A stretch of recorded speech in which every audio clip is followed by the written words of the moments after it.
Oke, Assalamualaikum warahmatullahi wabarakatuh. Waalaikumsalam Waalaikumsalam warahmatullahi warahmatullahi wabarakatuh. wabarakatuh. Baik, puji syukur kehadirat Tuhan Yang Maha Esa yang telah memberikan kita rahmat dan karunia sehingga kita dapat presentasi secara online dan salam serta salawat kepada Nabi junjungan kita Nabi besar Muhammad SAW yang telah membawa kita dari alam gelap gulita menuju alam terang benderang seperti saat ini. Baiklah, kami dari kelompok 6 akan mempresentasikan hasil diskusi kami yang berjudul Modal Pengelolaan Risiko. Di mana anggotanya pertama Ainun dengan NIM 2020-02-120 dan saya sendiri Hasmiati 2020-02-111. Nurmira Aisyah 2020-02-117. Puspa Dewi Handayani 2020-02-099. Kemudian akan dilanjutkan kepada teman saya, yaitu Saudari Nurmira Aisyah. Baik, saya akan yang pertama itu pendahuluan. Risiko sangat berhubungan dengan ketidakpastian. Ini terjadi karena kurang atau tidak tersedianya cukup informasi tentang apa yang akan terjadi. Sesuatu yang tidak pasti atau uncertain dapat berakibat menguntungkan atau merugikan. Dalam beberapa tahun terakhir, manajemen risiko menjadi tren utama baik dalam perbincangan, praktik, maupun pelatihan kerja. Secara umum, risiko dapat diartikan sebagai suatu yang dihadapi seseorang atau perusahaan di mana terdapat kemungkinan yang merugikan. Next. Adapun teknik-teknik manajemen risiko yang pertama yaitu penghindaran atau risk avoidance.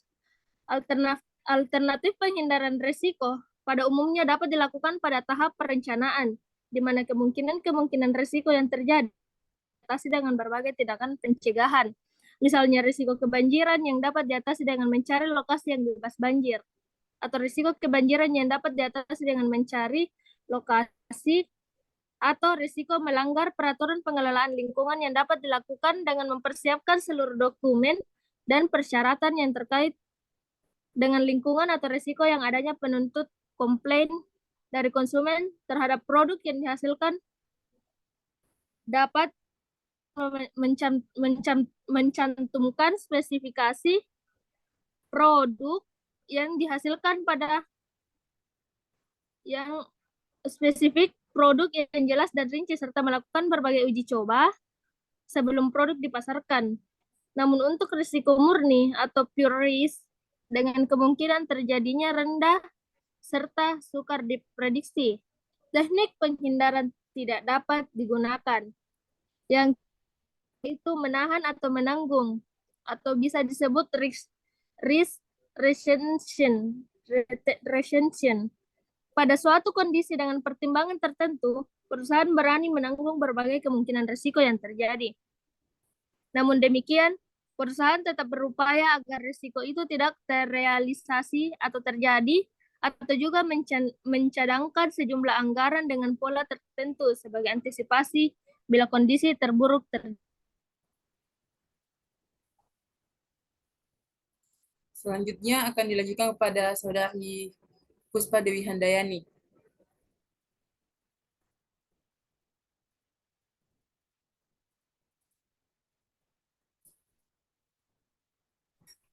Permisi suaranya. Ya. Terima kasih. Saya akan melanjutkan materi dari saudari, yaitu beberapa bentuk risiko dan kondisi sehingga perusahaan berani menanggung risiko yang mungkin terjadi. Yaitu diantaranya satu, penahan yang direncanakan dan tidak direncanakan. Yang dimaksud dengan penahan risiko direncanakan adalah dimulai dari upaya untuk mengetahui seluruh risiko yang mungkin timbul atau mengidentifikasi risiko yang ada, kemudian menyusun berbagai tindakan yang akan diambil.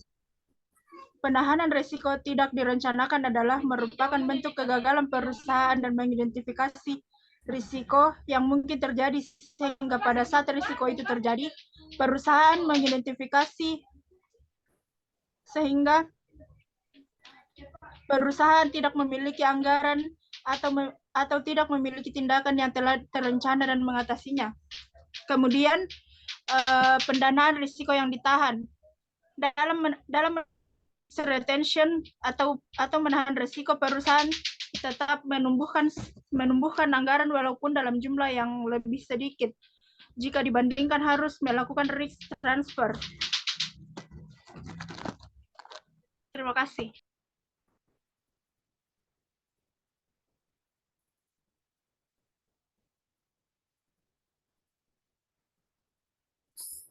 Kemudian beberapa model penandaan untuk risk retention. Pertama, dana cadangan.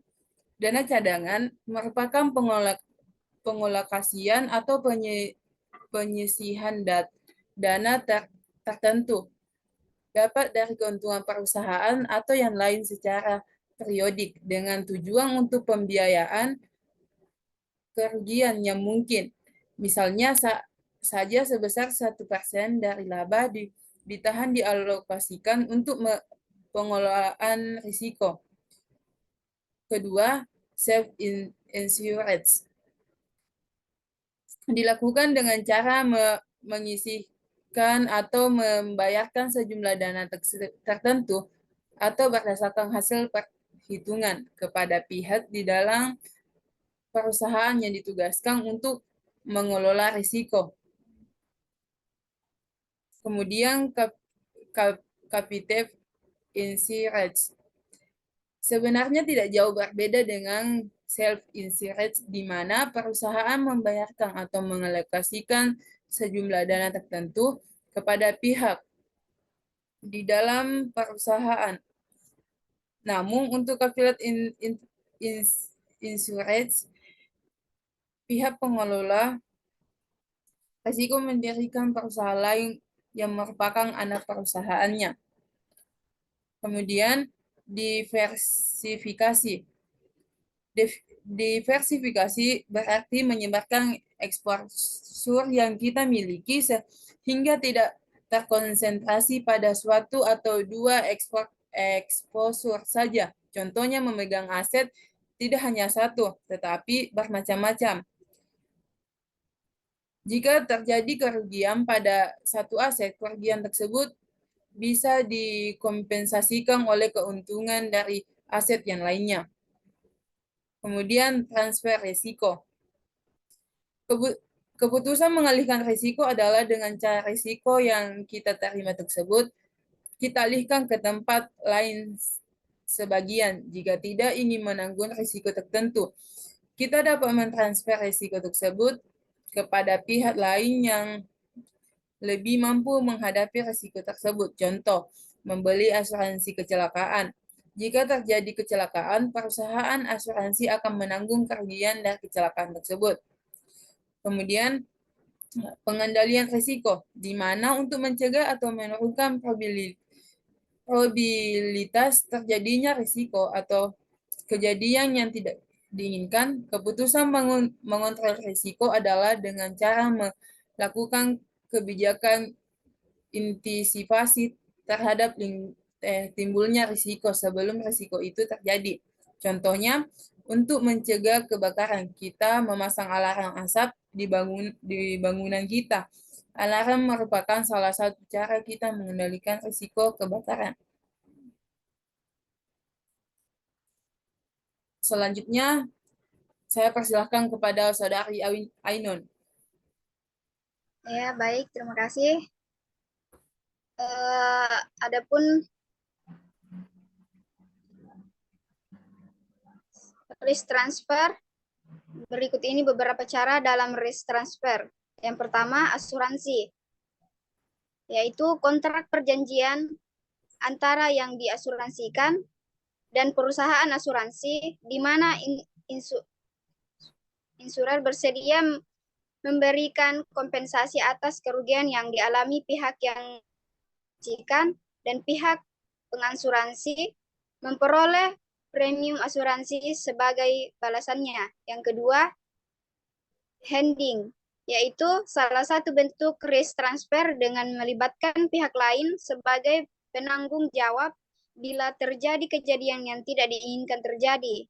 Adapun yang ketiga, incorporate, yaitu adalah bentuk transfer risiko bagi mengingat dengan pembentukan perusahaan kewajiban pemegang saham dalam perusahaan terbatas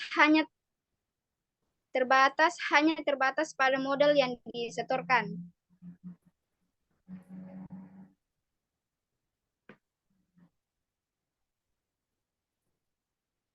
Next.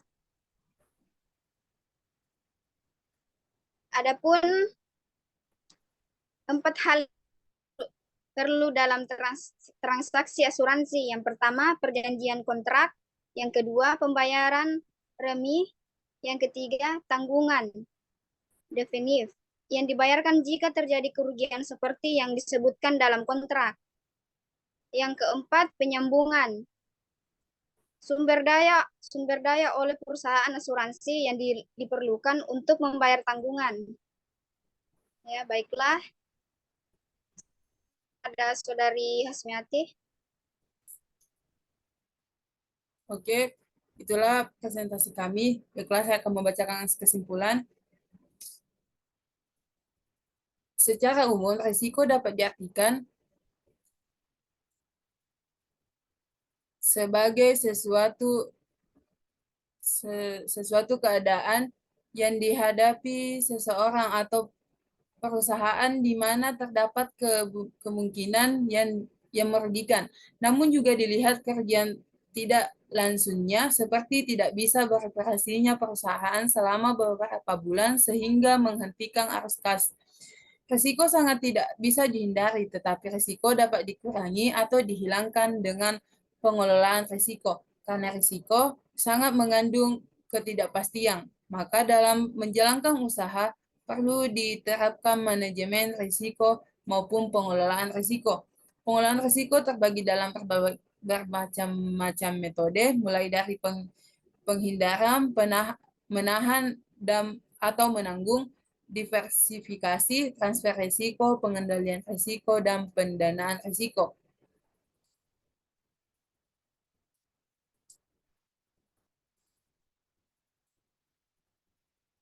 Siang-siang pergi ke kota, jangan lupa beli alpukat. Demikian presentasi kami, semoga bisa bermanfaat. Sekian presentasi kami. Wabillahi taufiq wal hidayah. Wassalamualaikum warahmatullahi wabarakatuh. Waalaikumsalam warahmatullahi wabarakatuh.